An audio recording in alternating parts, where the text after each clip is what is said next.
On today's special crossover edition of Locked On Blackhawks and Locked On Wild, what is Chicago looking to do to take a step up in year two of the Connor Bedard experience? And will a quiet offseason doom the Minnesota Wild from making the postseason? Plus, which contract would you rather have, Alex Vlasic or Brock Faber?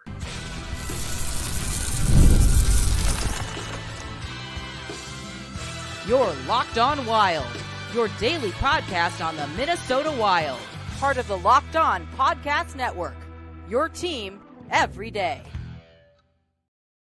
What's up? Welcome into a special crossover edition of Locked On Wild and Locked On Blackhawks, part of the Locked On Podcast Network. We are your team every day, and we thank you for making both Locked On Wild and Locked On Blackhawks your first listen each and every day. Make sure to hit those like buttons on YouTube and subscribe on your favorite audio platforms so you don't miss out on any new episodes throughout the week.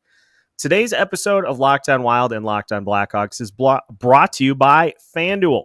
Place your first $5 bet, and you'll get started with $200 in bonus bets guaranteed. Visit FanDuel.com to get started. On today's crossover episode, we take a look at what Chicago is looking to do for a step up in year two of Connor Bedard's tenure.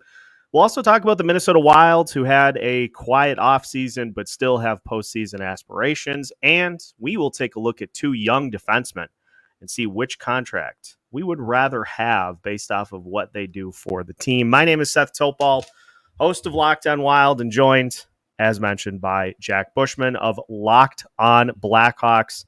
Jack, it's getting close to the start of the season, which means that the Central Division collisions are going to be here before we know it. And let's just hop right in and talk about a season for Chicago in which they get Connor Bedard's feet wet. He wins the Calder Trophy. So I'll ask you point blank, what needs to happen here in year two for Chicago Brass to feel like the season is a success? Yeah, it's a very good question. Before I get into that, though, Seth, just want to say thank you for having me on the show. Always fun when we get together for a chat. It has been long overdue, and hoping that this rivalry that has kind of been extinguished these last few years as the Blackhawks have been bottom feeding will really start to pick back up, because it's one of those that I have really missed. But to answer your question, buddy, it's going to take a good effort from the Blackhawks as a team, but in order to do that, they really filled out the rest of this roster compared to what we saw last year. I mean, it really is night and day. And now what's going to be weird, Seth, is the Blackhawks are actually one of the older rosters in the NHL, despite being part of this rebuild. Yes, I know, but you got to look at the guys that they brought in. Teuvo Teravainen, who's 30 years old now, which for some of us Blackhawks fans is real hard to believe. And I know making a lot of us feel a lot older as well. But bringing in Tyler Bertuzzi, another guy who's got a lot of NHL experience under his belt. And then even Craig Smith, Pat Maroon, and then on the back end, Alec Martinez and TJ Brody. So there are a lot new faces, and a lot of them are veterans. And that was done with purpose to make this team from top to bottom better, because it's time in the rebuild for the Blackhawks to take that next step. Since Kyle Davidson has taken over, which was in early 2021, I believe it was actually in March when he fully got the interim label removed from his tag, but he was really tasked with just having to re-piece this Blackhawks from this Blackhawks organization from the ground up, basically. And that meant, trading away Alex DeBrincat and Kirby Dach in order to take on draft picks. And that's really what has been the name of the game for the Blackhawks the last few seasons: stockpiling draft picks, taking on draft capital and future assets to make this team better down the road. And part of that, unfortunately, is being at the bottom of the standings for a few years, and that's where the Blackhawks have been. But it really felt like after last year, it felt like there was kind of a vibe around this team where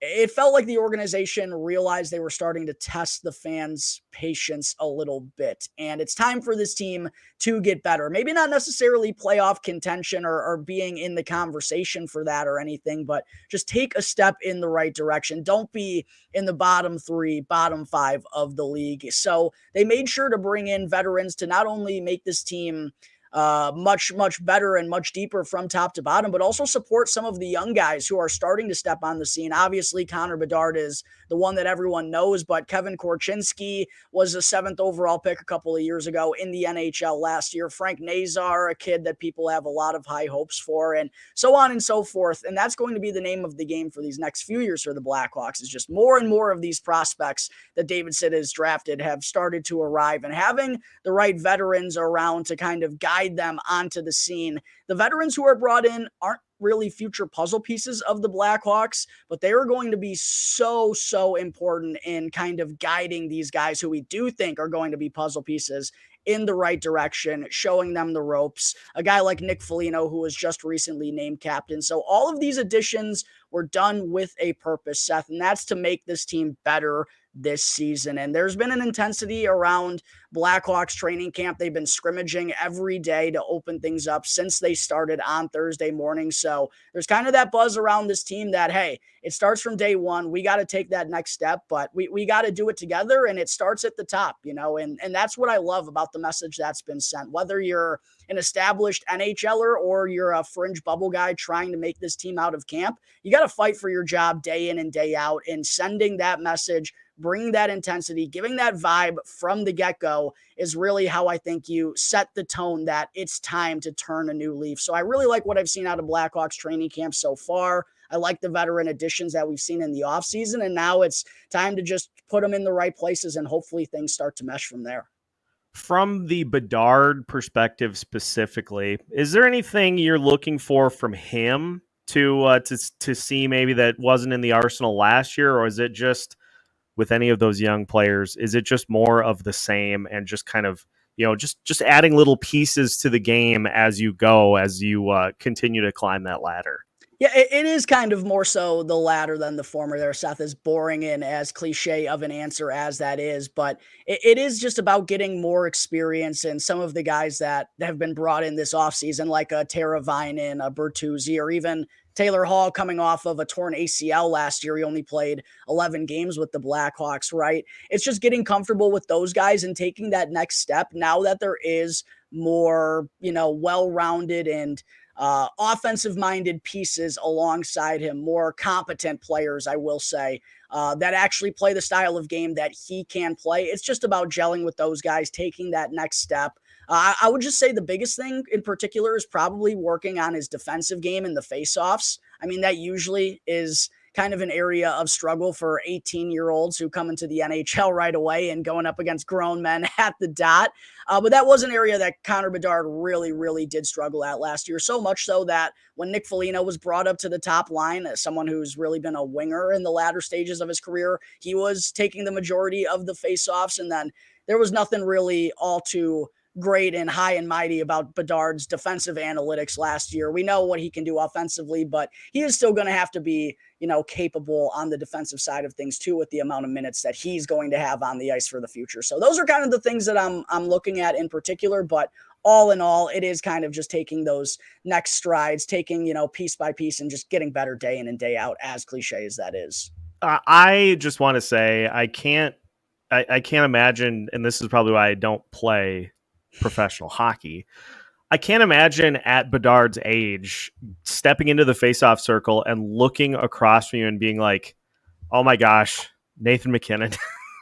Like, day one, there's my idol, Sidney Crosby, opening game of the year. But that's what's so incredible about Connor Bedard, is he gets put in these situations at such a young age. He has the media frenzy, interviews, commercials, all this stuff, right? Everyone wants a piece of him, but somehow he was able to keep a good head on his shoulders. He didn't make any media missteps or get frustrated at times. He was, open and acted, like he was just a wide-eyed 18-year-old, happy to be in that situation, even though I'm sure it was a lot, and I'm sure he didn't want to do it day in and day out. And then, of course, there were the reports that I'm not going to get into on here, but what the internet can do and how sour that must have made an 18-year-old kid feel, right? But he handled all of that marvelously and didn't let it impact his game on the ice. And he's just such a great kid. He's a, as good of a player as he is, he's an even better person. And guys just kind of cling to him, even though he's a little soft-spoken for his age. It feels like just because of his greatness and his aura around him, guys are going to follow his lead eventually. So on the ice, off the ice, it was a smashing A+ out of Connor Bedard last year. I'm afraid to admit you guys probably have your next core piece. It pains me to admit that, but you probably do. Most I think certainly keeping our fingers crossed that it's going to be another long run of a great here in Chicago at the forefront. I hope not. We'll see what happens though. We go from a team that had a very busy offseason to a team that did not, and I'll put myself in the questions chair, and Jack is going to pick my brain as to what Minnesota did this offseason, where they are hoping to get to. We'll talk about all of that and more as we continue today's episode of Locked On Wild and Locked On Blackhawks after this.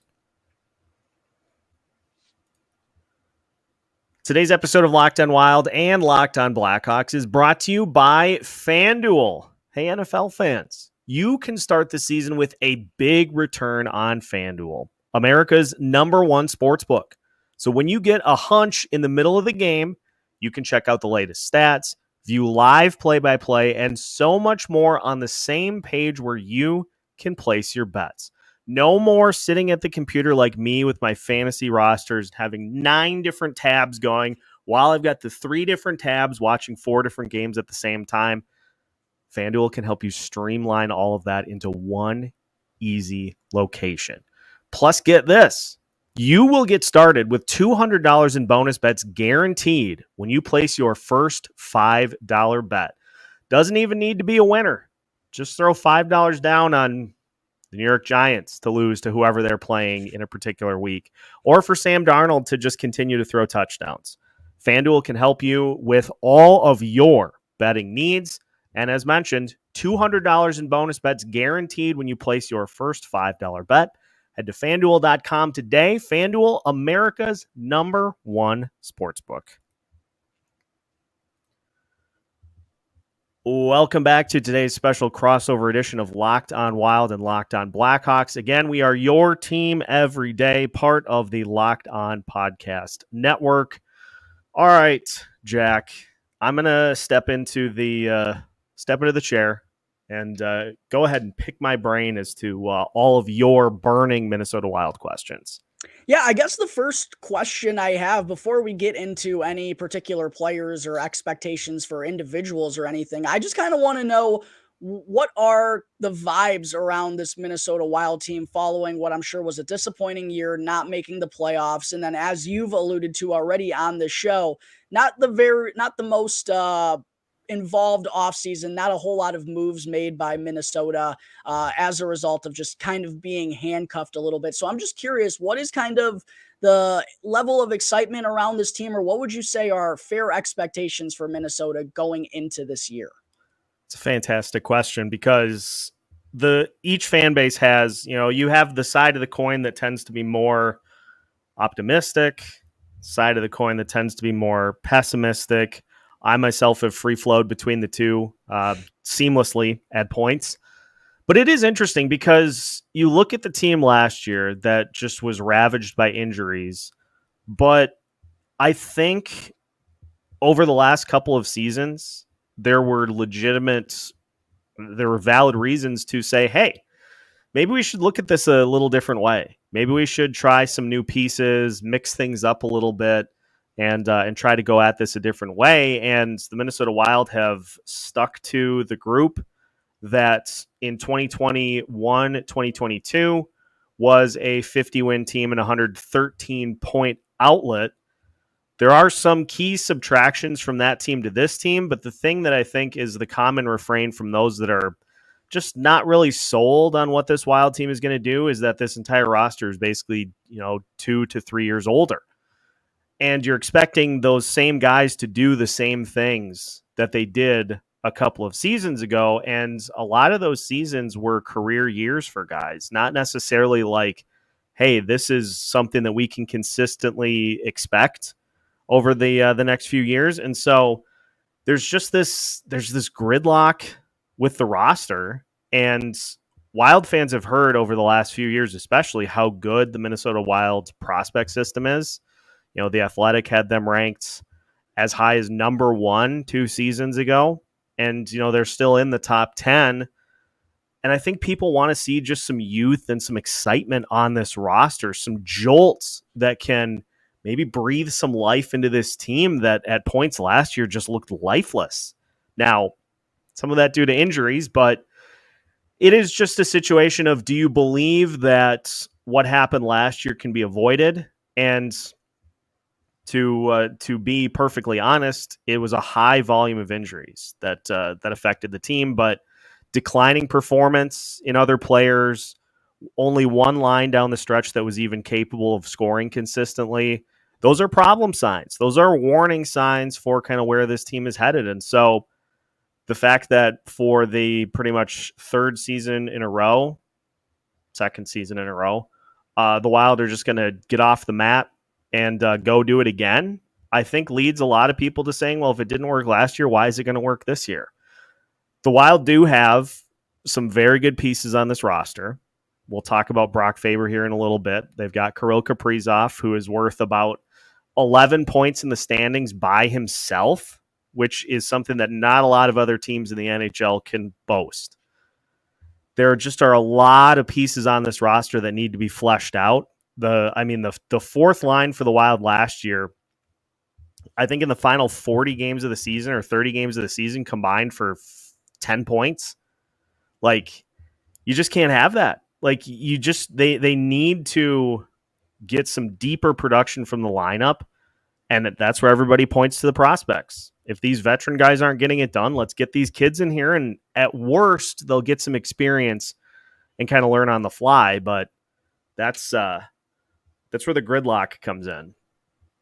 And kind of to talk about the kids a little bit here, a bit more, when taking a look, at least from an outsider perspective, Seth, looking at this forward group that the Minnesota Wild have this year, it's a lot of the same names up top. We know Kirill Kaprizov is going to be the leading charge. Matt Zuccarello's there, Ryan Hartman, Marcus Johansson, Joel Eriksson Ek, right? But as you kind of alluded to, when they had that big year 2 seasons ago, that was career years from a lot of those guys. And most of them are over 30 and not getting younger. And to me, it just kind of feels like for this Minnesota Wild team offensively to get back to where they were 2 years ago, it feels like it is kind of on the young guys to make them. It feels like it's a make or break type of group for Minnesota. In particular, the three I'm talking about are Matt Boldy, Liam Ogren, and Marco Rossi. It feels like if those three are playing great, this Minnesota Wild team offensively can get back to where they were, obviously with Kaprizov leading the way. But is that kind of a fair assessment from an outsider perspective? It feels like if the Wild get production from Boldy, Ogren, and Rossi, there's potential for this offense to be really good. Yeah, and especially on the Liam Ogren front, because you look at what Marco Rossi did last year with 21 goals, and the hope is that he can build off of that as kind of a foundation for the type of player he is at the NHL level, because he did that with 2 spots on the same line as him that really just were non-existent for most of the season. So 21 goals essentially by himself is pretty impressive. So the hope is that he can build off of that. Liam Ogren is the wild card here, because as of right now, it sounds like Marcus Johansson's going to get that second line wing spot again. I think we know the story as to what to expect from that spot, and I think if you put somebody in there that has more of a shoot first mentality, that has potential to really be a line that can give you something to complement what Kirill brings on that top line. And the thing that really set this team apart in that 2021-2022 season was that they had 2 lines that could score, and they had a third line that never allowed anybody to score. And as a result, they racked up just a huge goals differential with their number 1 defensive line. So if they could get something like that going, not necessarily for the third line, just one of those lines that can really come in and frustrate the top option for the opponents, that's going to help them out as well. But for Blackhawks, for Locked On Blackhawks listeners too, there was the news earlier this week that Matt Boldy is going to be week to week with a lower body injury. By all accounts, it sounds like he avoided major injury. He's going to probably miss most of camp, but should hopefully be back by the season opener. So from a fantasy hockey perspective, you probably can still at least keep an eye on Matt Boldy in your drafts. But you're right. He's a huge piece of what this team is doing. And I just hope that if some of these veteran guys don't carry their weight, don't produce, that then Bill Guerin takes a long look in the mirror and says, all right, we gotta fill these spots in the lineup with players that are going to. And then on the defensive side of things, Seth, getting Jared Spurgeon back is obviously going to be huge. And it feels like Minnesota, from my side of things, it feels like I would feel pretty confident about their blue line going into this year as far as bouncing back and putting up a better performance than they did last year because spoiler alert, we have already recorded the Central Division Roundtable. I don't mean to bury the lead on what's coming there, but I know one of the things that you alluded to there, and I'm sure your listeners from Locked On Wild have heard this time and time again throughout the offseason, but the penalty kill and defensively, it wasn't what it needed to be. So kind of talk to me about your thoughts on this blue line of getting Jared Spurgeon back, and then obviously Faber another year under his belt. Middleton's there as well with Jonas Brodin. What do you feel about this defense this year? Because to me, on paper, it looks rather solid. I think defensively, I look at these three different groups for the Minnesota Wild: offense, defense, special teams. And defense is the one that I can definitively say is going to be better this year because Jared Spurgeon being back is going to do a bunch of different things. It's going to take pressure off of all the other top four guys. It's going to take pressure off of Faber. It's going to take pressure off of Brodin. It's going to take pressure off of Middleton too, because not only are you not asking them to do as much as they were doing last year, you're also slotting them back into their natural point in the lineup. The big question for me, Jack, is going to be, how quickly do they go 0 to 100 with Spurgeon? Like, does he play maybe second pairing to start the year to just try to get him back and acclimated before going, okay, let's get you back up to 25, 28 minutes a night? Because Brock Faber showed he can do that last year. He played 30 minutes like 7 different times, which is insane. But it's going to be interesting to see how they kind of ramp him back up. But it's going to provide a very big boost for this team, not only defensively, but also from a leadership standpoint. Not having your captain all season and having your team look kind of rudderless is not a coincidence. And so the fact that he's back and will hopefully be able to help restore some order, especially if things don't go well early, that's going to be big. But you're not relying on guys like Alex Goligoski, like John Merrill. Like Merrill is still on the roster as a seventh defenseman, but you're not relying on him for third pairing or even second pairing duty like the Wild were last year. It just everybody slots into their natural part of the lineup, and everybody's responsibility levels are dialed back a little bit, which I think is going to lead to, being able to utilize those top two pairings, especially pretty frequently. And I think it's going to take some huge pressure off the goalies too, because you're playing behind some of those D pairings that the Wilds deployed at points last year, and that'd be enough to make me want to pull my hair out. So the fact that everything just is kind of naturally slotted back in, I think is going to be huge for this team. I'm sure Peter Mrazek knows that wanting to rip his hair out feeling all too well. But speaking of the goaltender, Seth, the final question that I have for you here, going with the Philip Gustafsson, Marc-Andre Fleury duo in net once again for the Wild, what is kind of your confidence level in that duo? What did you think about bringing Fleury back? And then also to kind of tie a bow on that, what is the vibe around Jesper Wallstedt still having to be kind of isolated out of that NHL tandem for another year when I have seen him do unbelievable stuff in the AHL Central Division to my poor Rockford Ice Hogs? Well, the ironic thing here is that the Minnesota Wild have been pretty outspoken that they're going to try a 3-goalie tandem at points this season. What? And I've spent at least a couple of episodes talking about this. I don't like it from a roster standpoint because you're right up against the cap, and I feel like that roster spot would be better served not having a goalie just sit, maybe play once every 5 to 6 games, actually having a forward up that can assist.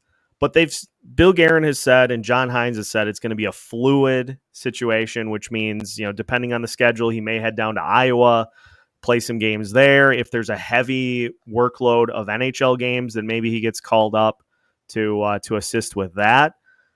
Marc-Andre Fleury is certainly getting up there. And so I worry about worry about the belief that they can just simply say, okay, we're going to go Gus and we're going to go Fleury for the entirety of the season, and that's going to hold up with the exception of maybe a couple of starts here or there for Jesper. I just don't see that being a reality. I'm not as worried about Philip Gustafsson. I think he'll have a nice bounce back this year after just really his season got buoyed down by 2 bad months. Beyond that, he was pretty good. I think he'll be able to bounce back. I really don't know with Fleury at this point. Like he's capable of giving you, one of those kind of turn back the clock starts every once in a while, but it's just we see it happen with every player, especially with the goalies, is after a while, your reflexes start to kind of drop, and that's when you start to try to anticipate where the puck's going, and that's when you get beat. So it's going to be interesting to see how this plays out. I guess I just am at the point where I think Jesper is best served playing wherever that be, as opposed to sitting on the bench, but we'll find out. Yeah, certainly an interesting situation. And I mean, just looking at Wallstedt in the pipelines these last couple of years, I figured this was going to be the fitting time for him to take that leap, but Flowers coming back. I thought he was old when he was on the Blackhawks 2 years ago. So we'll see. We'll see. We'll find out. Well, let's finish with a fun little debate because both teams have some young defensemen at their disposal. And so we're going to take a look at a couple of contracts and see which we would rather have based off of how long and how much money the contract is. We'll do that to finish today's episode of Locked On Wild and Locked On Blackhawks after this. Today's episode of Locked On Wild and Locked On Blackhawks is brought to you by Indeed. We are driven by the search for better. But when it comes to hiring, the best way to search for a candidate isn't to search at all. Don't search, match with Indeed. If you need to hire, you need Indeed. Indeed is your matching and hiring platform with over 350 million global monthly visitors, according to Indeed data, and a matching engine that helps you find quality candidates fast. Ditch the busy work. Use Indeed for scheduling, screening, and messaging so you can connect with candidates faster. Plus, listeners of this show will get a $75 sponsored job credit to get your jobs more visibility at Indeed.com/lockedon. Just go to Indeed.com/lockedon right now and support our show by saying you heard about Indeed on this podcast. That's Indeed.com/lockedon. Terms and conditions apply. Need to hire? You need Indeed. Today's show is also brought to you by Prize Picks. Prize Picks is the easiest and most exciting way to play daily fantasy sports. All you do is pick more or less on 2 to 6 player stat projections and watch the winnings roll in. For instance, 1 Caleb Williams passing yard gets you 1 win on Prize Picks every week in September. That's right, only 1 yard gets you an automatic win every football weekend in September. 4 weeks of free W's. Don't miss this deal on Prize Picks because it's gone when September ends. Plus, Prize Picks helps you cash out even if your lineup isn't perfect. With the flex play, you can double your money even if one of your picks doesn't hit. Download the Prize Picks app today and use code LOCKEDONNHL and get $50 instantly when you play $5. That's code LOCKEDONNHL on Prize Picks to get $50 instantly when you play $5. You don't even need to win to receive the $50 bonus. It is guaranteed. That is Prize Picks. Run your game. Final segment of today's special crossover edition of Locked On Wild and Locked On Blackhawks. Make sure to subscribe to both shows so you don't miss out because the season's going to be here in like 2.5 weeks. You're going to miss out if you don't subscribe because we've got you covered every step of the way. All right. We got a little debate to finish off the show here today. Jack, a couple of young defensemen that Chicago has on their roster. One currently signed, that is Alex Vlasic, signed until 2030. $4.6 million per season. Another that will be eligible for a long-term deal coming up is Kevin Korchinski. We'll talk about him a little bit here as well. And so I ask you, between Alex Vlasic and Kevin Korchinski, would you rather have what Vlasic is signed for, what Korchinski will sign for, or what Brock Faber is signed for right now at a clean, cool $8 million per? Very, very interesting question. And I think for the Kevin Korchinski case, it's hard to put him in the mix here when we just don't know what he's going to do this season yet. And quite honestly, Seth, I wouldn't be surprised if he spent a majority of the year down with the Rockford Ice Hogs in the AHL, because he wasn't eligible for that level last year coming from Canada in the junior system. And had he have been, he most certainly would have spent time at the AHL level. So I don't think he's quite honestly going to be breaking the bank like Brock Faber did, or even it will probably take a big third year for him to command as much as Alex Vlasic got on this most recent deal, just because their situations have been so different.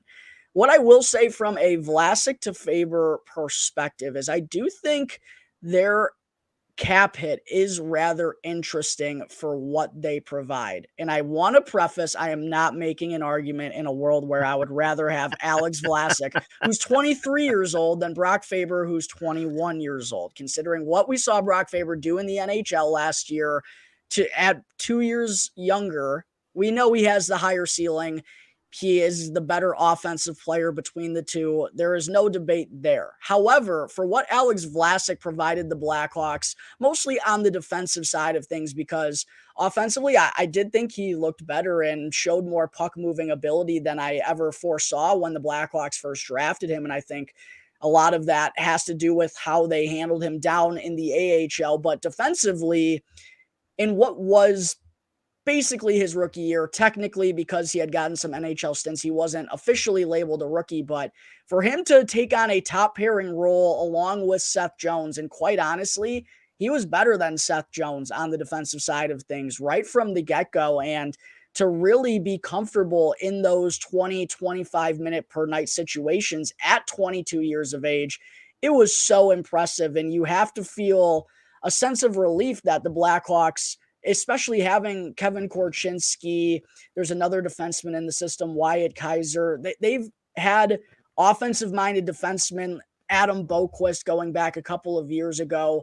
They haven't really had a rock-solid defensive-minded D-man that they've developed since like Nicholas Hjalmarsson, basically. And to feel like we have that in Alex Vlasic, and to really just establish himself as one of the premier shutdown defensive defensemen in the league at his age, and to have him at that $4.6 million AAV through 2030, that's where I think this is a little bit of an argument. I don't still think I would go with Vlasic's contract over Faber's, because he's 2 years younger and has the runway and has the higher offensive ceiling. Like, there is superstar potential with Brock Faber. Alex Vlasic doesn't have that. But I do firmly believe that in 2026, 2027, when we're looking at his contract and we see $4.6 million cap hit next to it, that is going to be one of the best steals in the NHL. I do firmly believe that, Seth. I can't wait until about 3 years from now when Zeev Buium and Brock Faber are both on the top line with matching 8x8s and just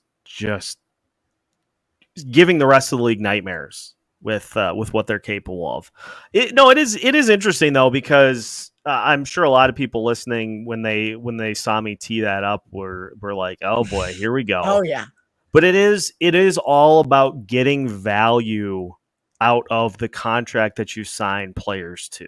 And obviously Vlasic is viewed on one scale, Brock Faber viewed on another. And it's crazy that in his first full season in the league, Faber did things that make people look at that $8 million mark and they're like, oh, that's a bargain. Like, with all the things that he is capable of doing.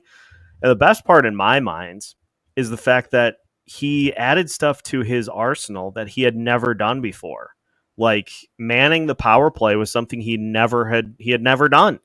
And he just took to it like a natural.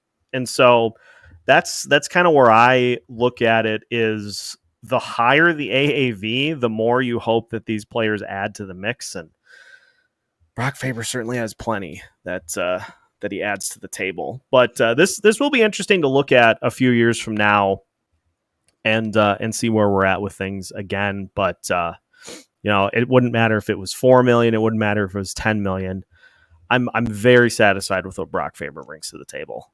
Oh, 100%. And quite honestly, when having this debate, it's almost an unfair conversation to have because they're just two entirely different players at very different stages of their careers. But of course, Blackhawks fans, Wild fans have been in communication with each other, I'm sure, since the Connor Bedard, Brock Faber debates over the Calder Trophy. I'm sure there were some salty Blackhawks fans out there that when Vlasic got his extension, wanted to throw some jabs Minnesota's way. So listen, I'm not here for those Wild fans out there. I'm not here to say I'd rather take Vlasic over Faber. I'm not saying that, or even their contract situations. I just do think it's going to be an interesting one to look at because both of them are signed on long-term. They're both going to be big pieces of the puzzle for their organizations. And yeah, it's going to be fun to watch both of them shine on their respective teams' blue lines for years and years to come. I have two Calder conversations that I'm just going to be part of for the rest of my life. Robertson and Kaprizov, and now Faber and Bedard. So I hear plenty of it, but that's I think a nice little primer for getting the season started for both of these teams. Obviously, we're going to see plenty of each other being Central Division rivals. So, like you said, hopefully the rivalry can get rekindled here a little bit because it has been, I think, 15 straight in the regular season. It's been a little. Oh my gosh. I don't even think we beat Dean Evason. I don't think we beat him once while he was here. No, probably not. I don't think that happened. We'll see what happens because it's been a minute, but better days are ahead for Chicago and better days are ahead for Minnesota, I'm sure as well. So thank you everybody for tuning in to this special crossover edition of Locked On Wild and Locked On Blackhawks. Make sure to hit that like button before you hop off YouTube, and make sure to follow on your favorite audio platforms as well so you don't miss out on any new episodes gearing you up to the start of the season. We've got new ones for you every Monday through Friday as part of the Locked On Podcast Network.